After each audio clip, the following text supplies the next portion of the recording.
कुणी आहे का घरात? अहो मॅडम तुम्ही या ना. प्राचीला बरं वाटत नाहीये. अरे बापरे, काय झालं? काळजीचं कारण नाही. प्राची पहिल्यांदाच शहाणी झाली. माझ्या परीने मी मार्गदर्शन केलंच आहे. आता तिला तुमच्या मायेची गरज आहे. येते मी. ताई, पोटात खूप दुखतंय. घाबरू नकोस. प्रत्येक बाईचं आयुष्य नव्याने सुरू होतं जेव्हा ती वयात येते. आणि तू आता वयात आलीस.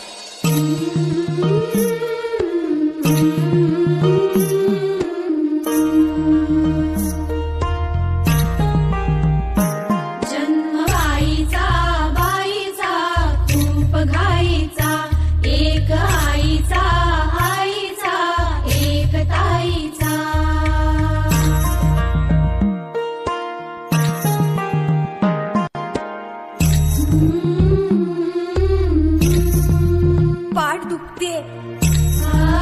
ताप आलाय.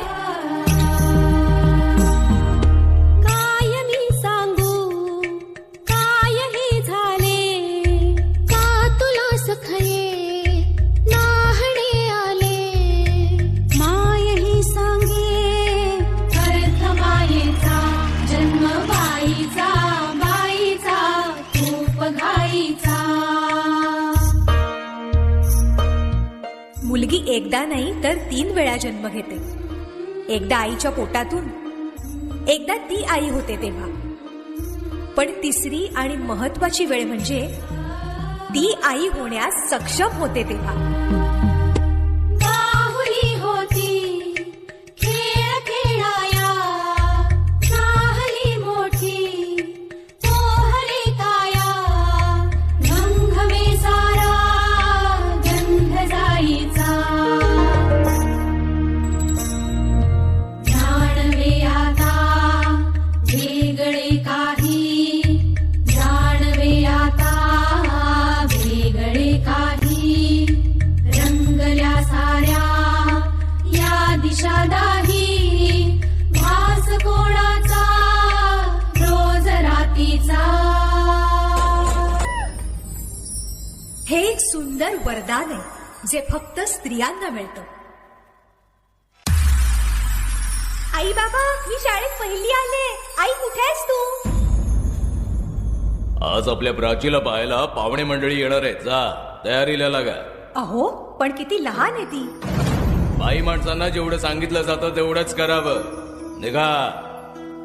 ऐकलंस ना बाबा काय म्हणाले? मी नाही जाणार तुम्हाला सोडून. समाजातल्या परंपरेला तुझी आई सुद्धा बदलू शकत नाही.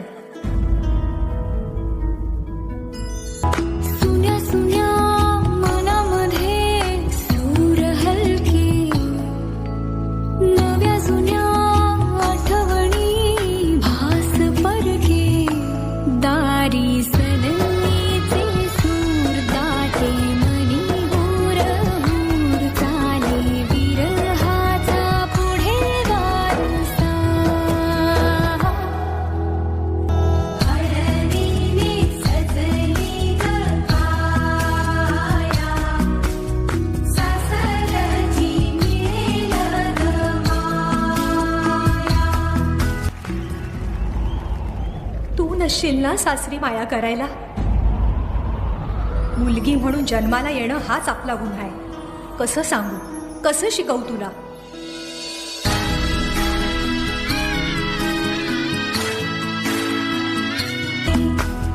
नवी नाती ओळखीची सारी, सपनाची दुनिया गण्यारी.